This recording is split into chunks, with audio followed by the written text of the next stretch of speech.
Olá, povo de Deus, segunda-feira, 17 de outubro de 2022, Santo Inácio de Antioquia, 29ª semana do Tempo Comum.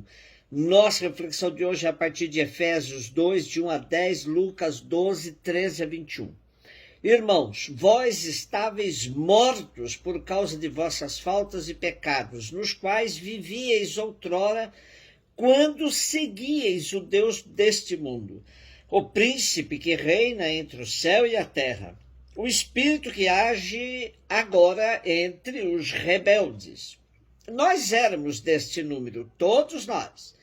Outrora nos abandonávamos às paixões da carne, satisfazíamos os seus desejos, seguíamos os seus caprichos e éramos, por natureza, como os demais, filhos da ira.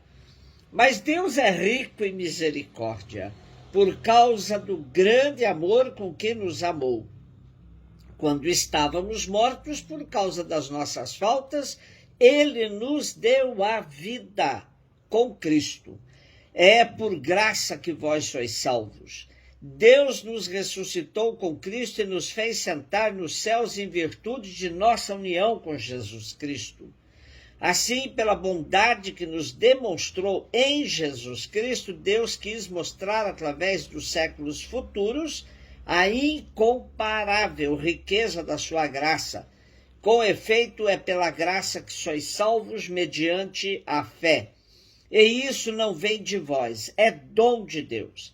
Não vem das obras, para que ninguém se orgulhe, pois é Ele quem nos fez. Nós fomos criados em Jesus Cristo para as obras boas, que Deus preparou de antemão para que nós as praticássemos.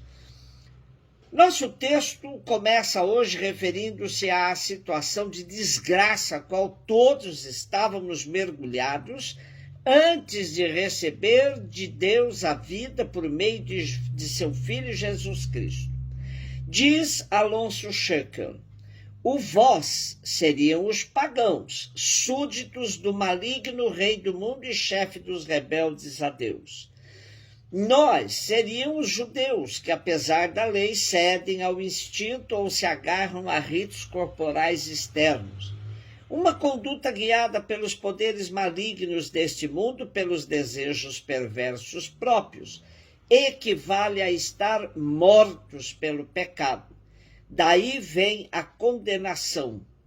Desta situação fomos libertos por Deus, que a todos libertou, pagãos e judeus, por pura iniciativa, por misericórdia, por amor, não por mérito de obras. Primeiro passo da salvação foi a passagem da morte, pecado, para a vida, graça. Depois, enquanto membros de Cristo, nos faz participar de antemão, ou em esperança, da ressurreição e reinado de Cristo.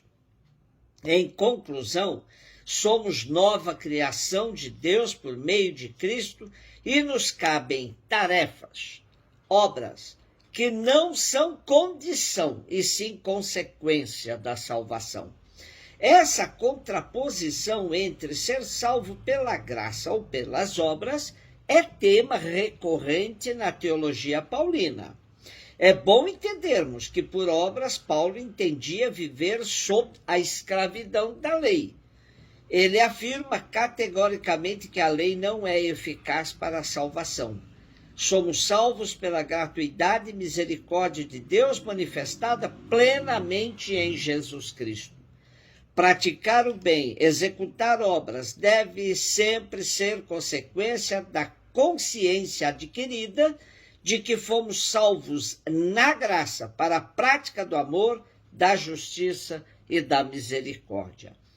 Se antes vós e nós éramos iguais no pecado, agora o somos na salvação e podemos formar uma unidade pela proximidade, a paz, a reconciliação, a comum cidadania, a família, a estrutura única. Lucas 12, 13, 21. Naquele tempo, alguém do meio da multidão disse a Jesus: Mestre, dize ao meu irmão que reparta a herança comigo. Jesus respondeu: Homem, quem me encarregou de julgar ou dividir vossos bens? E disse-lhes, atenção, tomai cuidado contra todo tipo de ganância, porque mesmo que alguém tenha muitas coisas, a vida de um homem não consiste na abundância de bens. E contou-lhes uma parábola. A terra de um homem rico deu uma grande colheita, e ele pensava consigo mesmo, o que vou fazer? Não tenho onde guardar minha colheita. Então resolveu, já sei o que fazer. Vou derrubar meus celeiros e construir maiores. Neles vou guardar todo o meu trigo junto com meus bens. Então poderei dizer a mim mesmo, meu caro, tu tens uma boa reserva para muitos anos. Descansa, come, bebe, aproveita. Mas Deus lhe disse, louco, ainda nesta noite pedirão de volta a tua vida. E para quem ficará o que tu acumulaste? Assim acontece com quem ajunta tesouros para si mesmo, mas não é rico diante de Deus. Interessante observar que Lucas coloque que uma voz veio do meio da multidão, e isso amplia os interlocutores de Jesus. O pedido para que Jesus intervenha em caso familiar é totalmente deslocado, pois não é tarefa de Jesus exercer papel de juiz na sociedade. Por outro lado, olhando o Primeiro Testamento, percebemos que o pedido tem sua razão de ser, pois dividir herança era uma prática comum. Porém, Jesus aproveitou a situação mais uma vez para instruir sobre o perigo da ganância. O bom uso dos bens não só para o proveito próprio, mas sobretudo para a partilha, era fundamental na pedagogia de Jesus. Na perspectiva de Jesus, estava claro que a riqueza não é seguro de vida. A parábola ilustra bem como é temerário fiar-se na riqueza. Vejam que o homem da parábola já era rico antes da colheita, que foi tão abundante que ele nem tinha onde acumular mais. Depois de tomar a decisão de ampliar seus celeiros, onde guardaria ainda mais os frutos da colheita, o homem demonstra tanta confiança em seus bens que pensa viver longamente sem preocupação alguma. Descansa, come, bebe, aproveita.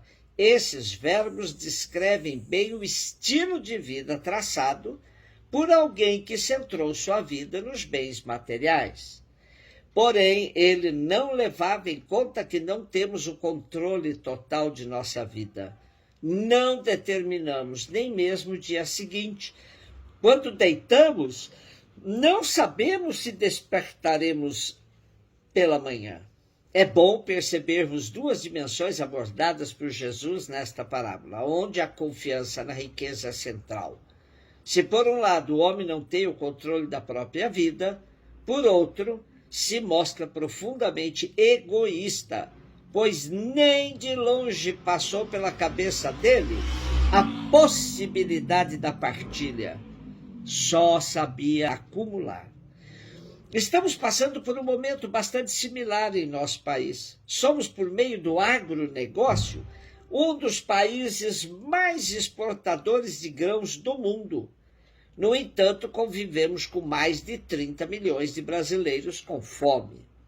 A escalada da fome no Brasil está expressa em pratos cada vez mais vazios, olhares cada vez mais preocupados e números em permanente e rápida ascensão. Em 2022, 33,1 milhões de pessoas não têm o que comer. É o que revela o segundo inquérito nacional sobre segurança alimentar no contexto da pandemia do Covid-19 no Brasil. São 14 milhões de novos brasileiros em situação de fome em pouco mais de um ano.